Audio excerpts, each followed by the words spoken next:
प्यारे बच्चों, आज मैं आपको काल के बारे में जानकारी देने जा रहा हूं, जो कि व्याकरण में एक महत्वपूर्ण टॉपिक है, जो कि आगे चल करके हर समय हर परीक्षाओं में इससे आपको दर्शन होगा और कई रूपों में इसका प्रश्न पूछा जाता है। इसलिए आपसे मेरा निवेदन है कि इस वीडियो को आप शुरू से अंत तक जरूर देखें। इसी काल को हम हिंदी में काल कहते हैं, संस्कृत में लकार कहते हैं और अंग्रेजी में टेंस कहते हैं। तीनों शब्द एक ही है, सिर्फ भाषाओं में अंतर है। ये हिंदी भाषा का शब्द है, ये संस्कृत भाषा का शब्द है और ये अंग्रेजी भाषा का शब्द है। तीनों का एक ही अर्थ है, अर्थ में कोई भिन्नता नहीं है। काल का अर्थ ऐसे व्यवहारिक रूप में हम कह सकते हैं, काल होना समय। और यहाँ जो लकार देख रहे हैं, इसका भी अर्थ हुआ काल यानी समय, लेकिन यह लकार यहाँ पर क्या है, एक प्रत्यय है। यह लकार एक प्रत्यय के रूप में काम करता है संस्कृत में। और टेंस जो है यह भी काल है, जो कि सेंटेंस को बनाने में काम आता है। अंग्रेजी में ट्रांसफर करने में, हिंदी से अंग्रेजी, अंग्रेजी से हिंदी करने के लिए इसका प्रयोग किया जाता है। तो काल का अर्थ ऐसे समय होता है, लेकिन हम व्याकरण में इसकी परिभाषा देते हैं। पहले इसको परिभाषित करते हैं कि क्रिया के करने में जो समय लगे उसे हम काल कहते हैं। क्रिया के करने में जो समय लगता हो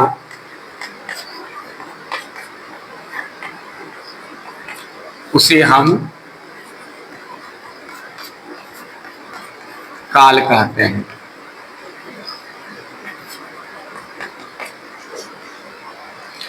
ये काल जो है क्रिया के ही लिए ही आता है। क्रिया के करने में जो समय लगा उसे हम काल कहते हैं। कोई भी क्रिया कर रहा है, ठीक है, तो उसमें जो समय लगता है उसको क्या कहते हैं, हम काल कहते हैं।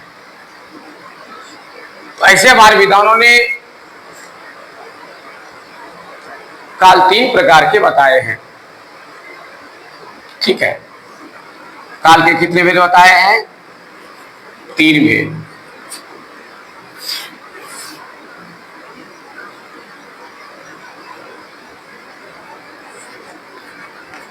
पहला है वर्तमान काल, दूसरा है भूतकाल,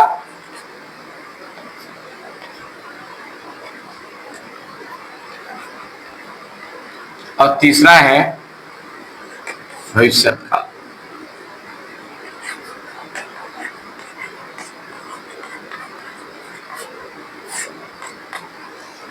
ऐसे मैं इसको सीरियल में यदि लिखना चाहूंगा, ये सीरीज में नहीं हुआ, सीरियल में हम इसको लिखना चाहेंगे तो पहले भूतकाल ही होना चाहिए।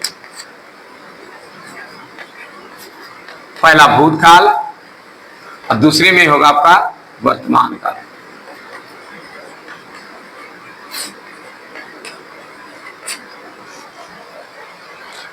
हमारे विद्वानों ने भूतकाल को बीते हुए समय के रूप में बताया है कि भूत किसको कहते हैं? जब कोई अपना प्राण त्याग देता है, मर जाता है, तो वो भूत बन जाता है, यानी वो मर गया, समय बीत गया, यानी बीते हुए समय को हम भूतकाल कहते हैं। सीधी सी बात है, बीते हुए समय को भूतकाल कहा जाता है। बीते हुए समय को भूतकाल कहा जाता है। और जो समय वर्तमान बीत रहा है, जो समय बीत रहा हो, वह क्या कहलाता है? वह वर्तमान काल कहलाता है।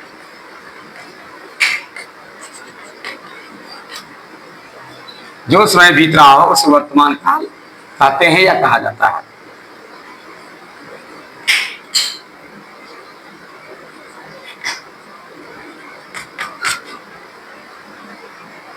और भविष्यत्व आने वाले समय को, जो भविष्य में आने वाला है, आया सामने है नहीं, आने वाले समय को।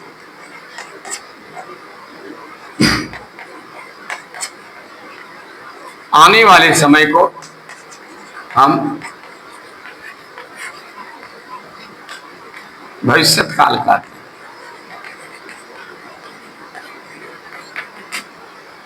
तीनों की परिभाषा आपके सामने है। बीते हुए समय को हम भूतकाल कहते हैं, या जो समय बीत गया हो उसे भूतकाल कहते हैं। फिर यहां से दिया है जो समय बीत रहा हो, जो वर्तमान में है, वो क्या कहलाता है? वर्तमान काल कहलाता है। और आने वाले समय जो अभी मेरे सामने मौजूद नहीं है, आने वाले भविष्य के लिए, उसको हम भविष्यत काल कहते हैं। अब तीनों की परिभाषा देखिए। बीता हुआ समय, इसका पहचान है गा, गे, गी, या था, थे, थी। जिसके वाक्य में आ ए ई, जिस वाक्य के अंत में आ ए ई या था, थे, थी रहे। उदाहरण के लिए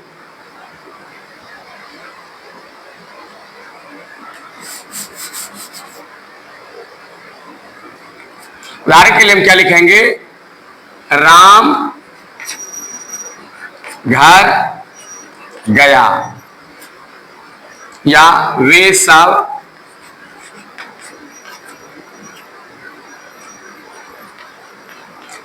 आ रहे थे। देखिए, गया आ है, ठीक है, आ रहे थे। राम घर गया, वे लोग आए, गए, खाई, गई। अंत में जो है आ ए ई, या आ रहे या ए रहे या ई रहे, ठीक है, या अंत में था रहे, थे रहे, थी रहे। ये पहचान आपका हो गया, ठीक है, कि वाक्य अंत में जब आ ए ई या था, थे, थी रहे, तो समझ जाइए कि यह भूतकाल है। अब आइए वर्तमान काल की का उदाहरण दे रहे हैं। जो समय भी वर्तमान बीत रहा है, जैसे वह पढ़ता है, वह पत्र पढ़ता है, इसकी पहचान है ता है, ते हैं, ती है। ता हूं या ती हूं, ये सारी चीजें वाक्य अंत में दिखाई पड़े तो समझ आना क्या है आपका? ता है, ते है, ती है, ता हूं, ती हूं। ये क्या है? आपका वर्तमान काल का पहचान है। जैसे वे सब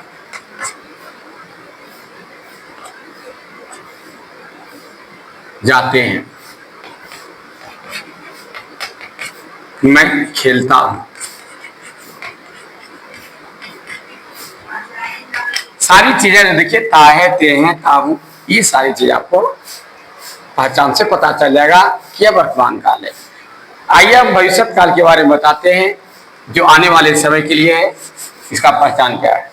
इसका पहचान तो गा, गे और गी है।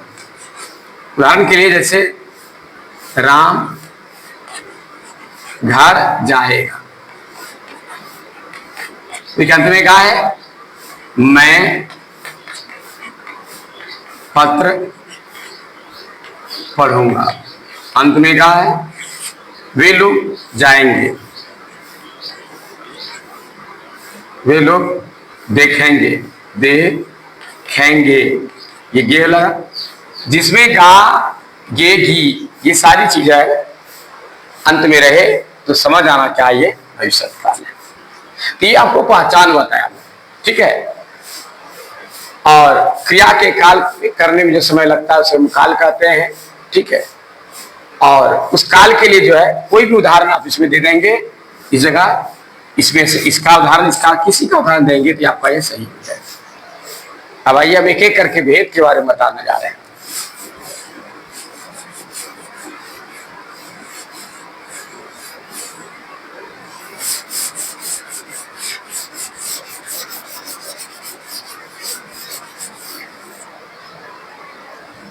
सबसे पहला है भूतकाल।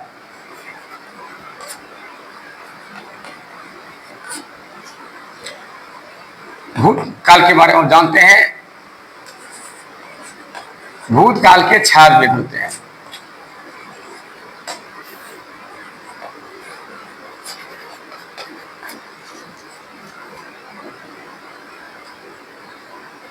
सबसे पहला है सामान्य भूत।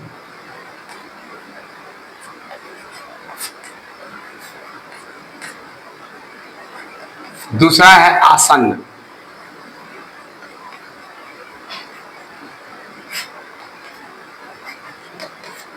तीसरा है पूर्ण भूत। चौथा है अपूर्ण। पांचवा है संदिग्ध।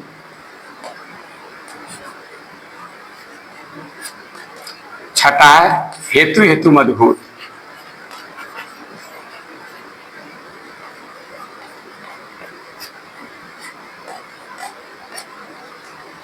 ये 6 प्रकार के हैं। सबसे पहले आइए हम बतलाते हैं आपको सामान्य भूत का। जिस क्रिया का भूतकाल में होना जाना जाए तो क्या कहलाता है? सामान्य भूत कहलाता है। जिस क्रिया का भूतकाल में होना जाना जाए।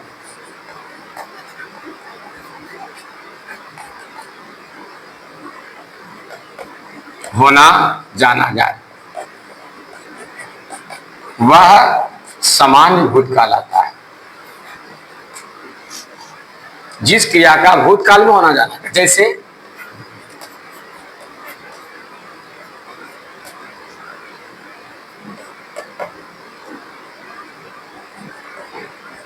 राम घर गया। पता चल गया राम घर गया, भूतकाल का पहचान दे दिया। ये सामान्य भूतकाल का है।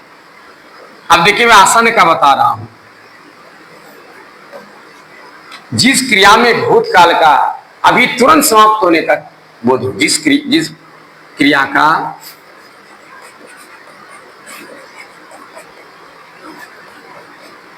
भूतकाल में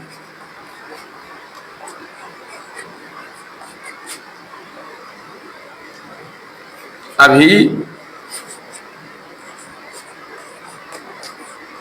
जिस क्रिया का भूतकाल में भी तुरंत समाप्त होने का बोध हो, समाप्त होने का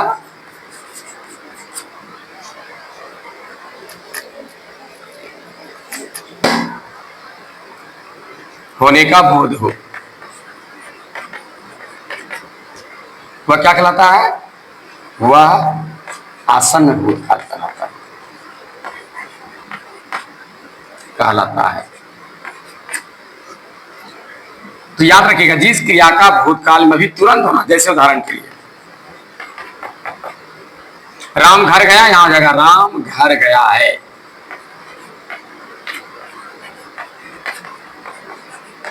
अब देखिए ये है जो लग गया एक्स्ट्रा, ये क्या कह रहा है कि राम घर गया है, मतलब अभी तुरंत घटना घटी है, समय बीत चुका है। इसे राम घर गया, बात बीती हुई है। अब कब गया नहीं गया उसका कोई गारंटी नहीं है, लेकिन बात ये भी बीती हुई है, बात ये बीती हुई, लेकिन दोनों में अंतर क्या है कि राम घर गया, यहाँ है राम घर गया है, मतलब कुछ ही देर बाद अभी तुरंत की घटना है। दोनों भूतकाल में ये है ने क्या किया, इस कार्य को तुरंत बीता हुआ बता रहा है। दोनों में यही अंतर है। जिस क्रिया का भूतकाल में अभी तुरंत समाप्त होने का बोध हो या होना जाना जाए। अब आइए तीसरे के बारे में बता रहा हूं।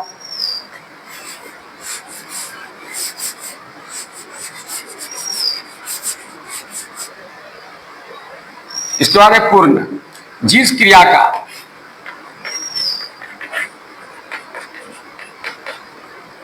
भूतकाल में पूरा होने का बोध हो, पूरा होने का, जिस क्रिया का भूतकाल में समाप्त होने का बोध हो।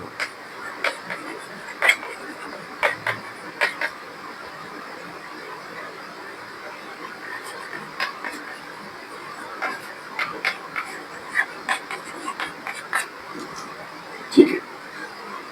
जैसे क्या हुआ,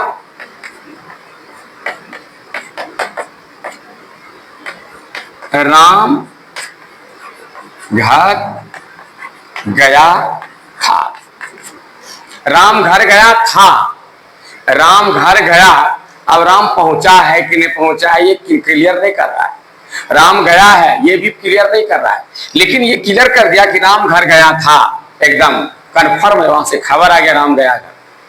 बात द्वितीय भी तीनों है, लेकिन तीनों में कुछ ना कुछ अंतर है। राम घर गया, पता नहीं पहुंचा कि नहीं पहुंचा, लेकिन निकल चुका है बहुत पहले। राम घर गया है, अभी तुरंत की घटना है, तुरंत गया तो पहुंचेगा कहां से। उसके बाद ये राम घर गया था, मतलब कन्फर्म है, काम पूरा हो चुका है, राम को भेजे थे वो घर पहुंच गए। इसलिए जिस क्रिया का भूतकाल में समाप्त होने का बोध, ठीक है, ये काल में पूरा होने का बोध पी सकते हैं, पूरा होने का। उसके बाद क्या होगा, आपका है अपूर्ण। अपूर्ण में क्या होगा कि जिस क्रिया का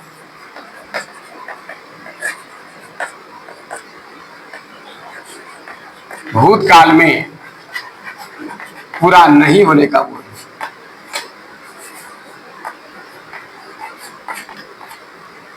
होने का बोध हो।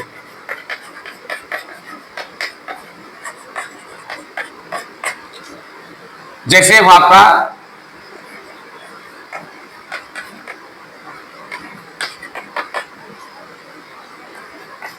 राम घर जा रहा था। अब देखिए इसमें क्या है कि राम घर जा रहा था, अभी पहुंचा नहीं, रास्ते में काम जो है हो चुका है, मतलब ये बीती घटना है। राम घर जा रहा था, पहुंचा नहीं है, काम अभी जारी है, कुछ दूरी तय कर चुका है, अब कुछ बाकी है पहुंचने के लिए। मान लिया यहाँ से 1 किलोमीटर घर है, तो वो आधा किलोमीटर ही पहुंचा या पौने किलोमीटर पहुंचा है, लेकिन वो काम जारी है, कुछ पूरा भी हो रहा है और कुछ हो भी रहा है। इसलिए क्या हो गया, ये राम घर जा रहा था। देखिए सब में कोई अंतर है, सब क्रिया भूतकाल में हो रही है, लेकिन कुछ न कुछ डिफरेंस है। तो जहां रहा था रे, क्या समझना, यह क्या है, अपूर्ण भूतकाल है। अब आइए हम संदिग्ध और हेतुत्व मद्भुत के बारे में बता रहे हैं।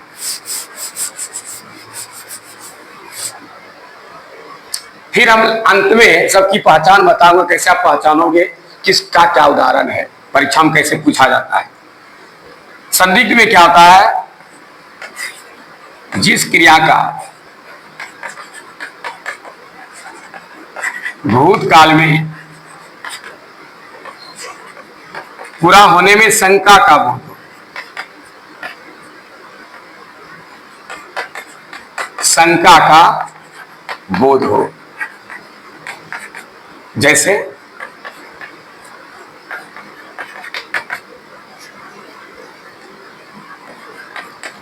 राम घर जाता, राम घर गया होगा।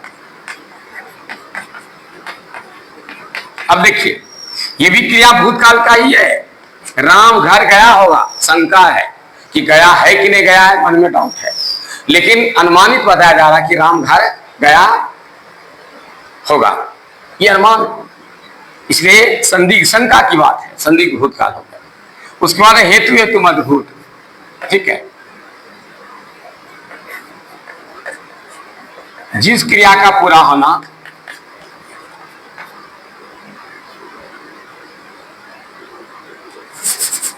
जिस काल में एक क्रिया का पूरा होना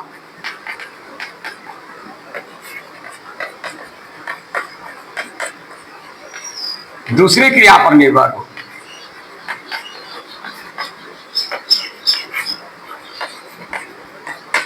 वह क्या कहलाता है, जिस काल में एक क्रिया का पूरा होना दूसरे क्रिया पर निर्भर हो, वह क्या कहलाता है, आपका हेतु हेतु मद्भुत कहलाता है। जैसे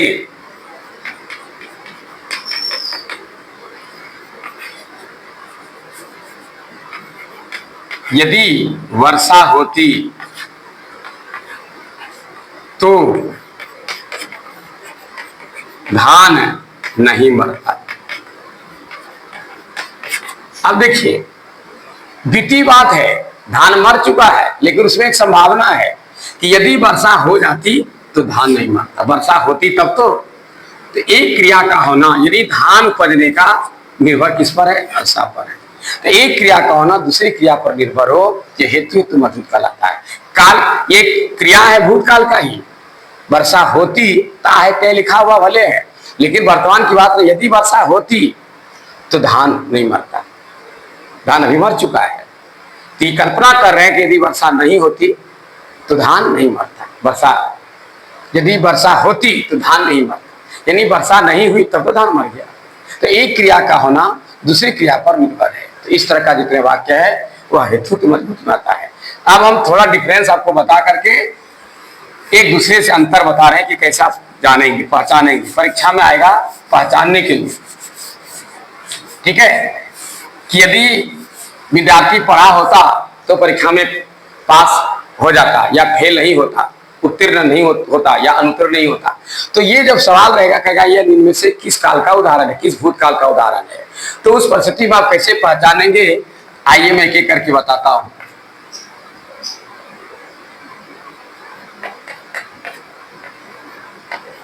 मैंने पत्र पढ़ा,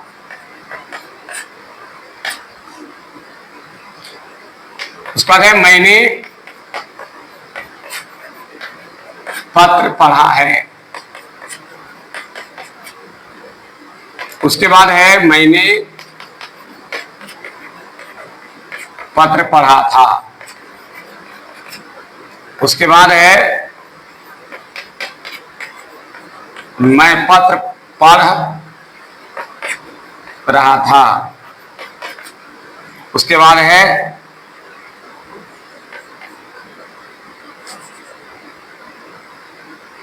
शायद मैंने पत्र पढ़ा होगा।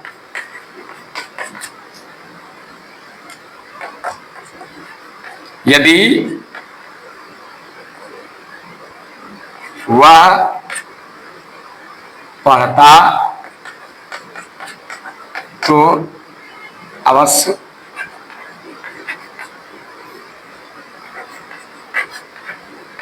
परीक्षा में उत्तीर्ण होता। अब देखिए सारा उदाहरण के सामने है, जिसमें सिर्फ पढ़ा, खाया, आया, गया, देखा, सुना, सिर्फ रहे आ ए ई, आ ए ई, सिर्फ अंत में आ ए ई रहे, गया गए गई, पढ़ा पढ़े पढ़ी, देखा देखी, तो समझ आना वह सामान्य भूत का उदाहरण है। उसके बाद आ है, ठीक है, ए है, ठीक है, ई है। यदि आ के साथ है या ए ई के साथ है लगा रहे तो समझ आना कि ये क्या है, आसन भूतकाल है, यानी तुरंत काम घटना घटी, तुरंत की बात है। और आ था, आ के साथ था लगा रहे, ए थे, ठीक है, ई थी, ये आ के साथ था थे रहे तो समझना वह पूर्ण भूतकाल का उदाहरण है। ठीक है, और मैं पत्र पढ़ रहा था, रहा के साथ रहेगा, रहा था, ठीक है, रहे थे और रही थी, ये सब रहे तो समझ आना क्या है आपका रहा का जहां प्रयोग किया रहे, रहा था, रहे थे, रही थी, समझ आना अपूर्ण है। और संदिग्ध में आ होगा, ठीक है, आ होगा, ए होंगे या ई होगी, आ ए ई के साथ होगा, होगे, होगी, ये रहेगा। समझ आना क्या है आपका संदिग्ध है। और यहां तो स्पष्ट दिखाई दे रहा है कि एक क्रिया का पूरा होना दूसरी क्रिया पर निर्भर है। यदि इस तरह से एक क्रिया दूसरी क्रिया पर आश्रित हो, एक क्रिया का दूसरी क्रिया पर निर्भर हो पूरा होना, तो समझ आना यह हेतु हेतु मजबूत है। ये भूतकाल का पहचान भी बता दिया, परिभाषा भी समझा दिया। अब आइए हम चलते हैं वर्तमान काल की तरफ।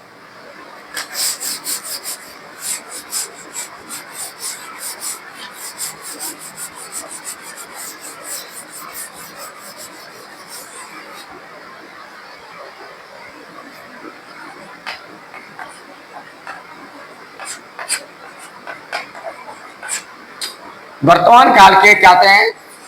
3 भेद होते हैं। पहला है आपका सामान्य वर्तमान,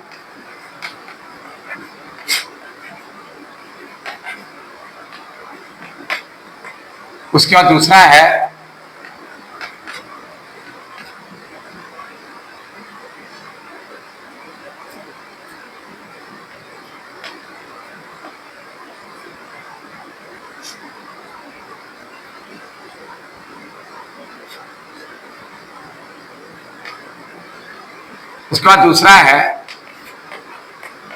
तात्कालिक वर्तमान।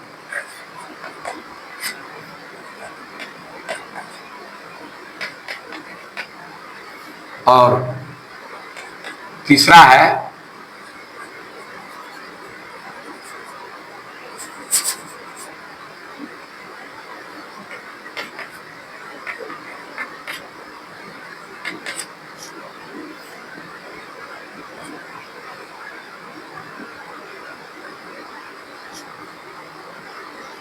संदिग्ध वर्तमान।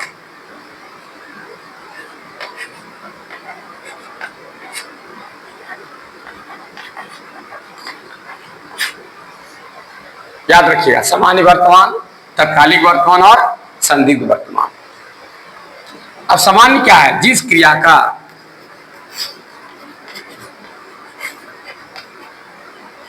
वर्तमान काल में पूरा होने का बोध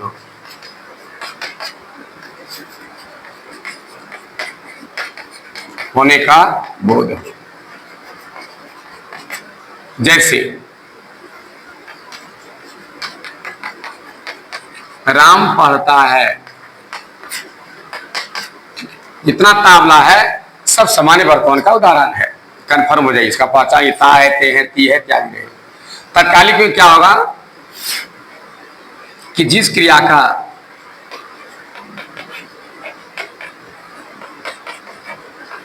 वर्तमान काल में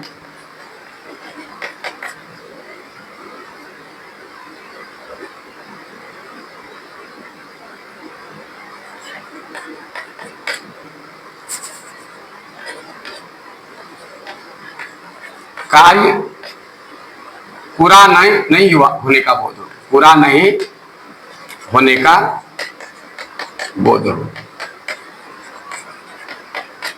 वर्तमान काल में हो रहा है लेकिन पूरा नहीं हुआ है। जैसे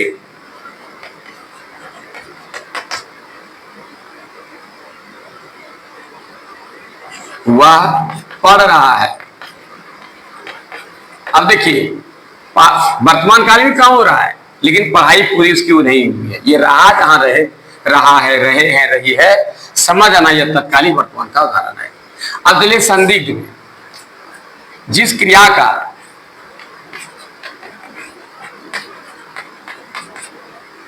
वर्तमान काल में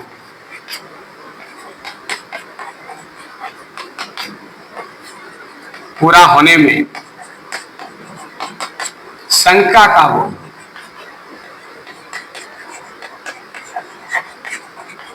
शंका क्या है? उदाहरण के लिए जैसे शायद वह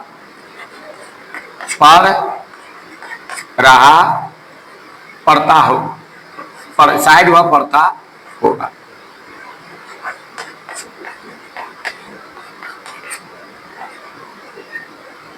शायद वह पढ़ता होगा, यानी पढ़ रहा है, शायद शंका लगा दो। ये आपको क्या कर दिया? शंका डाल दिया कि पढ़ रहा है लेकिन पढ़ रहा है कन्फर्म नहीं है, ये वर्तमान की बात है। शायद वह पढ़ता होगा, पढ़ता होगा, ता लगा है ना, ये ता जो क्या है वर्तमान को बोलते हैं। अब देखिए ये संदिग्ध आपको भूतकाल में भेंट हुई है। भूतकाल में क्या था? शायद वह पढ़ा होगा, शायद उसने पढ़ा होगा, ठीक है ना। लेकिन यहां क्या है? ता होगा पर है, ठीक है ना।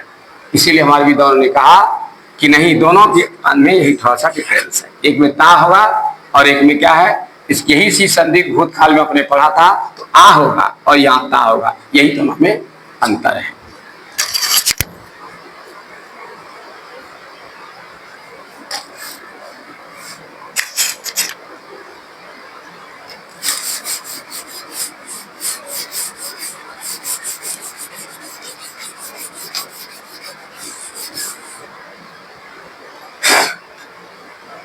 प्यारे बच्चों, अब हम जो है एक और भेद बचा है जो कि भविष्यत काल है, उसके बारे में बता रहा हूं।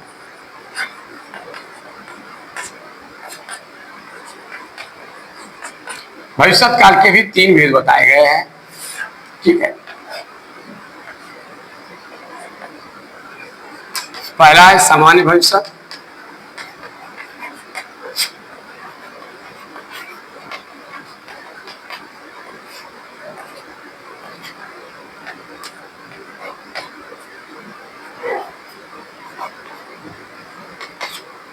दूसरा है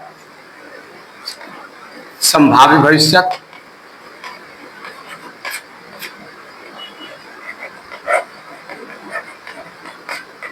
और तीसरा है संदिग्ध हेतु मद भविष्यत।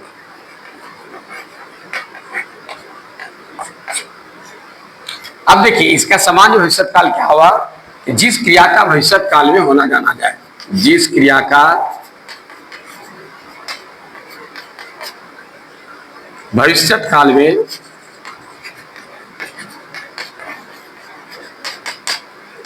पूरा होने का बोध हो, जैसे वह घर जाएगा, क्लियर हो गया।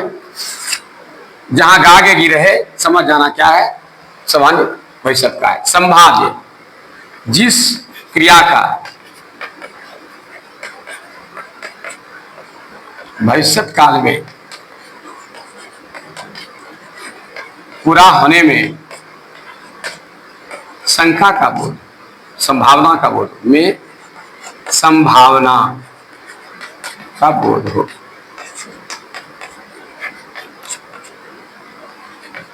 जैसे उदाहरण के लिए, वह कल पटना जाएगा। अब देखिए,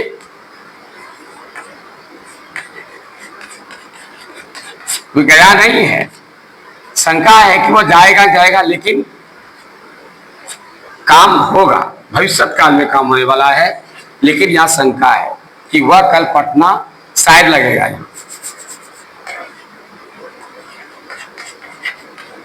शायद कल पटना, शायद वह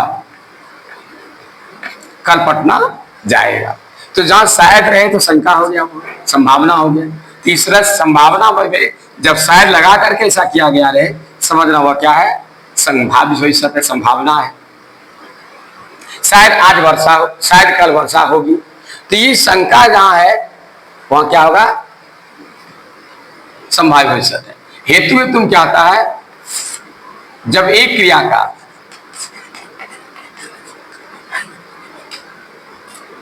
एक क्रिया दूसरे क्रिया पर क्या हो, संभावित हो, दूसरे क्रिया पर निर्भर हो,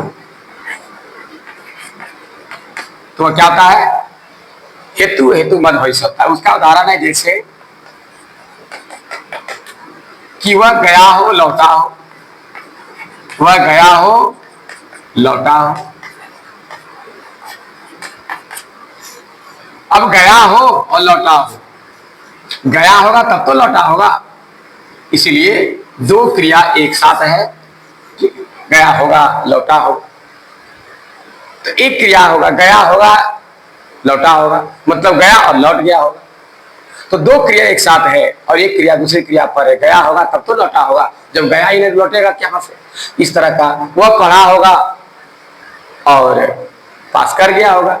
इस तरह की बातें जब रहेगी तो आप समझ आना किया क्या है, हेतु मद भविष्यत का उदाहरण है। ये संभावना जहां शायद लग करके गागे की रहे तो ये समझना संभाव्य भविष्यत है, और सामान्य में सिर्फ गागे, कोई शायद का चक्रा नहीं। तो प्यारे बच्चों, ये काल के बारे में मैंने आपको समझाया। हमको अंदाज लग रहा है कि आप लोगों ने इसको पूरा समझा होगा, ध्यान से देख दिया होगा, तो आपको समझ में आ गया होगा। तब तक के लिए मुझे इजाजत दीजिए, धन्यवाद।